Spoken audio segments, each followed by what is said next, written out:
जय किसान, जय राजस्थान, जय भारत। भारत सरकार के कृषि मंत्रालय के कार्यक्रम कृषि दर्शन में आप सभी किसान भाई बहनों का बहुत बहुत स्वागत, अभिनंदन, नमस्कार। मैं हूं आपके साथ चंचल।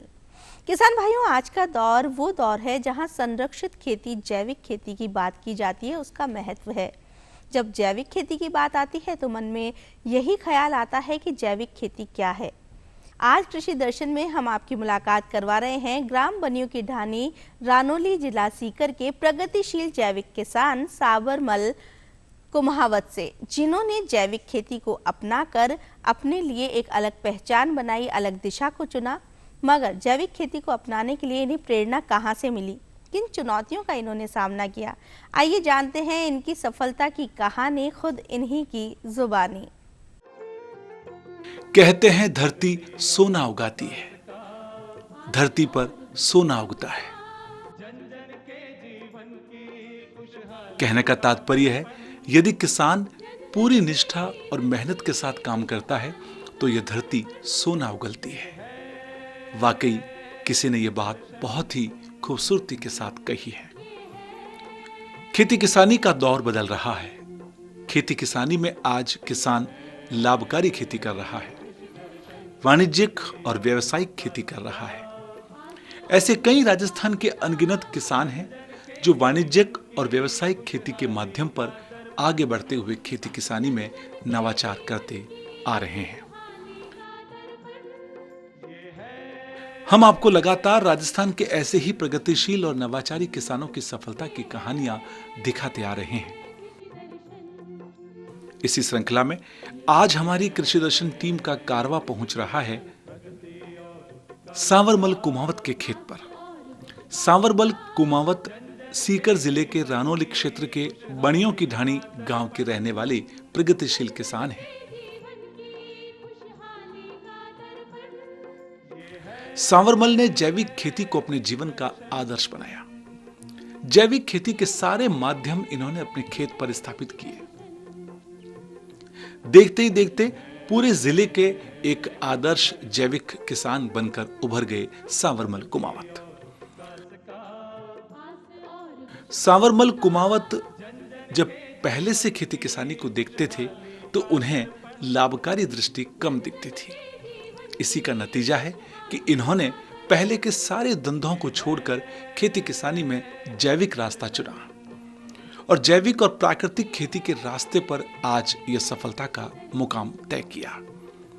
आज सीकर जिले के एक प्रगतिशील जैविक किसान बनकर सभी के सामने आए हैं सावरमल कुमावत। आइए अब हम आपको सावरमल कुमावत की कृषि यात्रा से रूबरू करवाते हैं। सबसे पहले मिलते हैं सावरमल कुमावत से और जानते हैं कि उन्होंने किस तरह से जैविक राह को चुना।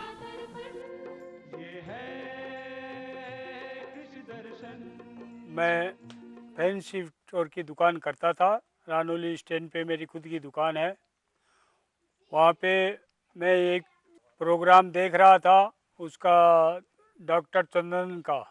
उसमें ये जैविक खेती के बारे में, वो डिकम्पोजर, वेस्ट डिकम्पोजर की एक शीशी के बारे में सुना था और वो वहाँ से मैंने स्टार्ट कर दिया। वो 20 रुपये की शीशी उस टाइम पे 100 रुपया दे के मंगवाई थी मैंने। फिर वो चालू करने के बाद में हमको ये भगवान सिंह जी से संपर्क हुआ 17 में। तो 17 में इन्होंने हमको थोड़ा ये जैविक खेती के बारे में प्रोत्साहन की और 18 में KVK का जो ये केचुआ इकाई, ये 34 आदमियों का क्लस्टर बना था परंपरागत खेती का। उसमें हम ये केचुआ खाद, काडा इकाई, ये सब चालू करवाया इन्होंने और धीरे धीरे मेरा दुकान से ध्यान हटता गया और इधर खेती में बढ़ता गया। उसी साल से मैंने टमाटर की खेती, सर्दी का टमाटर करना चालू कर दिया था। और फिर 19 में यहाँ जो सीकर में मेला भरवाया था, वो मेले में हमने 3 इनाम लेके आया था। टमाटर में फर्स्ट और गाजर में सेकंड और बील पत्र में फर्स्ट लेके आए थे। और उसके बाद धीरे धीरे इसी में बढ़ते गया। फिर पालेकर जी की करीब 2022 में पालेकर जी की 6 दिन की मीटिंग करके आए गुजरात में। उसके बाद एक कोटा में भी जो संस्थान है उसका क्या शांतय, उसमें हमें 2 दिन का प्रशिक्षण करके आए।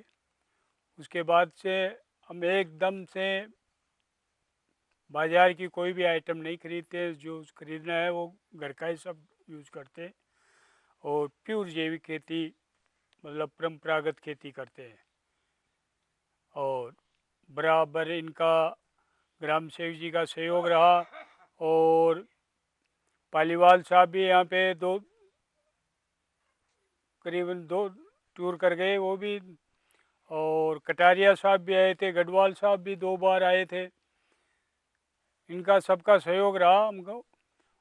अभी हमें मेन चीज़ हमारा जीवामृत है और बीजामृत है। जो पहले तो बीज को उपचारित करके हम यूज करते हैं, जो गोबर, गाय का गोमूत्र और चूना, ये मिश्रण का जो बीजोपचार बनाते हैं, उससे बीजोपचार करके ही खेती में बोते हैं, कुछ भी बोना हो। और बाद में जीवामृत की सिंचाई करते हैं, जीवामृत का स्प्रे करते हैं। और जब फंगस की कोई होती है तो ये जो तांबा डाला हुआ जो छाछ है हमारा इकट्ठा करके रखते हैं, वो छाछ का स्प्रे करते हैं, जिसका अपने फंगिसाइड कोई भी होता है वो उसमें काम करता है। दूसरा फंगिसाइड में हम गौमूत्र और चूना यूज करते हैं और 10 बरनी अरक यूज करते हैं, जो कीटनाशक वगैरह वगैरह होता है। तो और जो एक बायो कंपनी का जो सूर्य वाला जो लाइट है वो लगा रखी है हमने टमाटर में 2-3 पीस। और पजामे होते हैं जो वाइट फ्लाई और ब्राउन फ्लाई जो भी पकड़ने की होती है, जो कीट को पैदा करती है, उसके सब पजामे लगा रखे हैं, कैप्सूल लगाते हैं, उसमें आके घुस जाती है, उससे कीट का हमको नुकसान नहीं होता है जितना। फ्रूट फ्लाई के लिए हम डब्बे लगा के रखते हैं, कैप्सूल डालते हैं, वो कैप्सूल के अंदर आ जाते हैं फ्रूट फ्लाई और वही नष्ट हो जाती है, दवा डालने की ज़रूरत ही नहीं होती है। और सबसे ज़्यादा हम गाजर और टमाटर ज़्यादा पैदा करते हैं। बाकी जैसे बीघा 2 बीघा में ये भी करते हैं, शकरकंदी भी करते हैं, कांदा भी करते हैं, जिसको प्याज, और बीज भी हर तरह का बीज भी करते हैं। हमारा घर में जो बोने का है वो सब बीज यहाँ ही तैयार करते हैं, बाज़ार से बहुत कम खरीदते हैं। बाज़ार से एक टमाटर का बीज खरीदते, ये नहीं करते क्योंकि ये सक्सेस कम है किया हुआ बीज। बाकी सब गेहूँ, ये बंसी गेहूँ हम गुजरात से लाए थे 3 साल पहले, 1 किलो बीज लाया था, वही बीज से मैं बीज आगे बढ़ा के अभी 3.5 कुंटल बेचा है अब की बार, 6,000 रुपये कुंटल में।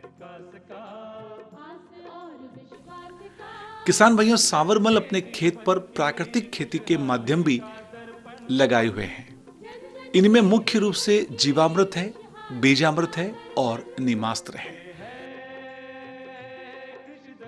पूरे खेत में सांवरमल इन्हीं का उपयोग करते हैं।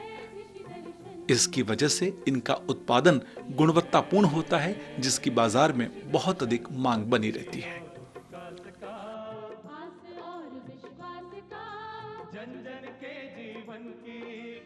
इनके खेत पर सब्जियों की खेती वैज्ञानिक तरीके से की गई है। सब्जियों की खेती में भी इन्होंने जैविक खेती का माध्यम चुना। इनके यहाँ गोभी, बैंगन, टमाटर, मिर्च और लौकी की खेती की जाती है।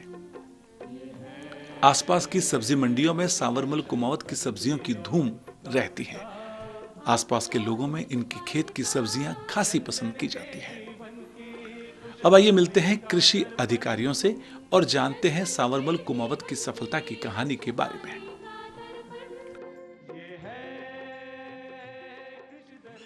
मैं सांवर जी से मिला 2018 में। तब ये दुकान कर रहे थे फैंसी स्टोर की। तो एक कुछ जैविक कृषि आदान प्रोम वगैरह काम में ले रहे थे। उसके बाद में मैं इनसे संपर्क किया।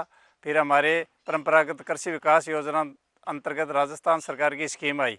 उसमें एक क्लस्टर हमको चयन करना था। उसमें हम 34 कृषकों का चयन किया। उसमें एक सांवर जी का हमने चयन किया और उसके बाद में इन्होंने शुरुआत की। तो इन्होंने हमारे विभाग द्वारा वर्मी कंपोस्ट बेड, काडा इकाई, वेस्ट कंपोजर ऐसी चीज़ें पर अनुदान दिया और समय समय पर इनको जो विभागीय योजना आती है उनके बारे में इनको जानकारी देते हैं। जो प्रशिक्षण आयोजन होते हैं उनके बारे में इनको प्रशिक्षण कराते हैं। KVK फतेहपुर है, यूनिवर्सिटी जो मेला लगता है उसमें भी इनको भेजते हैं, वहाँ भी इनको ट्रेनिंग दिलवाते हैं। और ये जो वहाँ सीख के आते हैं, कोटा भी इनको भेजा था और हॉर्टिकल्चर उद्यान विभाग जयपुर भी इनको 3 दिवसीय ट्रेनिंग दिलवाई। और ट्रेनिंग लेने के बाद में जो वहाँ पर सीख कर ये आते हैं, अदर किसानों को भी बताते हैं और स्वयं भी लागू करते हैं। ये इनके 1 हेक्टर के लगभग ज़मीन है, उसमें ये जैविक ही करते हैं। सीजन में एक बार ये टमाटर बोते हैं 0.4 हेक्टर और उसमें अच्छी ये जैविक से ही तैयार करते हैं। जैविक के अंदर इन्होंने जीवामृत है और ये वर्मी बेड बना रखी है, वो खाद ही बुआई पूर्व काम में लेते हैं और टोटल शुद्ध जो जैविक तैयार होता है वही प्रोडक्ट तैयार करके देते हैं। थोड़ा उत्पादन शुरू में कम हुआ, उसके बाद में इनका उत्पादन भी बढ़ने लगा है और आसपास के जो किसान हैं वो भी इनको फार्म देखने आते हैं दूर दूर के। और कई तरह के ये ट्रेनिंग चलती है, उसमें इनका लेसन भी करवाते हैं। समूह के अंदर जो किसान को ट्रेनिंग देते हैं वो भी इनको समय समय पर दिलवाते हैं। और ये जो विभागीय एक्टिविटी है उसमें ये सजग है, इनको हम बोल देते हैं तो वहाँ ये पहुँच जाते हैं और ट्रेनिंग लेकर दूसरे किसानों को भी ये बताते हैं और ख़ुद भी अपने फील्ड पर लागू करते हैं। किसान भाइयों, इनके खेत पर आए दिन किसानों और कृषि विशेषज्ञों का बना रहता है। इनके यहाँ कई किसान जैविक खेती और प्राकृतिक खेती की ट्रेनिंग लेने के लिए आते हैं। सावरमल कुमावत जैविक खेती और प्राकृतिक खेती के मास्टर ट्रेनर के रूप में भी विख्यात हैं। इन्होंने जैविक खेती के दम पर अपने खेत का पूरा नक्शा ही बदल दिया। आज जहां कहीं भी जैविक खेती के प्रेरक किसानों की बात होती है तो सावरमल कुमावत की बात सबसे पहले होती है। सावरमल कुमावत को जैविक खेती में नवाचारों के लिए कई प्रकार के जिला स्तरीय और पंचायत समिति स्तरीय सम्मान और पुरस्कार मिले। इनके सम्मानों की फहरिस्त काफी लंबी है। आइए डालते हैं एक नजर इनके सम्मानों पर।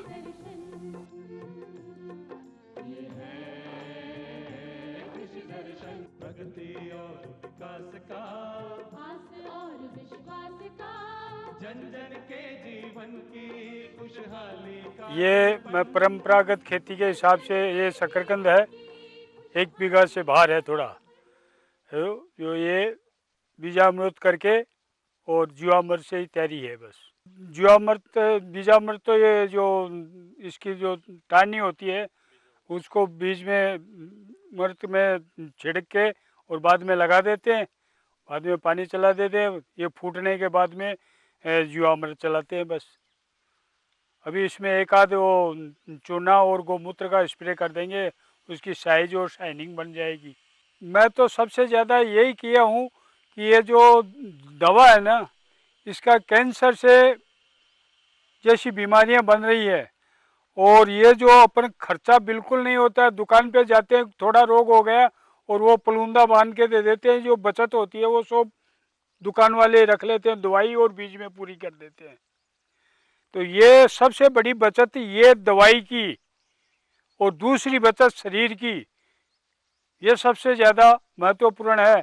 और पैदा भी कमती नहीं होती है, पैदा भी उतनी ही होती है जितनी वो दवा डालने वाले करते हैं।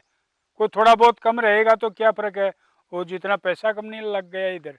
ये शून्य बचत तो ऐसे है जैसे हमारे देसी गाय है, देसी गाय के गोबर हो गया, गोमूत्र हो गया, खाली गुड़ एक थोड़ा खरीदना पड़ता है, बाकी नहीं भी खरीदे तो गन्ना है हमारे, गन्ना भी हम डाल सकते हैं। 0 बजट खेती ही है ये। कुछ बीज हमारा है, बाकी कुछ डाल रहे हैं दवा, एक चूना थोड़ा बहुत लाना पड़ता है, तो इसको जीरो बजट ही समझिए आप। ये खरीदने का कोई नहीं है। और अपन दुकान पे जाएंगे, कोई भी छोटी सी बात बताएंगे ना कि हमारी फसल में ऐसी हो रही है, तो वो पुलंदा बांध के दे देगा। ये इसमें कोई पुलंदा बांधने वाली चीज़ नहीं है। सबसे ज़्यादा गोमूत्र और चूना अच्छा काम करता है। पीली हुएगी फसल, वो भी तैयार हो जाएगी, एकदम हरी भरी हो जाएगी। जो जीवामृत है, वो जीवामृत में सब कुछ आ गया, कोई चीज़ अलग से देने की जरूरत नहीं है। किसान भाइयों, आगे आने वाला समय जैविक खेती का है। माटी की सेहत को बनाए रखना है, माटी की सेहत को गुणवत्ता की दृष्टि से जोड़ना है। यदि हमें अच्छा गुणवत्तापूर्ण उत्पादन लेना है तो हमें हमारी माटी की सेहत को सुधारना होगा। और माटी की सेहत कैसे सुधरेगी, ये बात हम सब जानते हैं। माटी की सेहत सुधरेगी, सबसे जरूरी है कि हम जैविक खेती करें, हम प्राकृतिक खेती करें, और हम प्राकृतिक और जैविक खेती के सहारे हमारी माटी की सेहत को सुधार सकते हैं। हम गुणवत्तापूर्ण उत्पादन भी ले सकते हैं, जिनकी बाजार में धूम रहती है। सांवरमल कुमावत ने कुछ ऐसा ही किया। उन्होंने जैविक खेती के दम पर अपनी खेती किसानी की यात्रा को इस मुकाम तक पहुंचाया कि आज इनकी चर्चा दूर दूर तक होती है।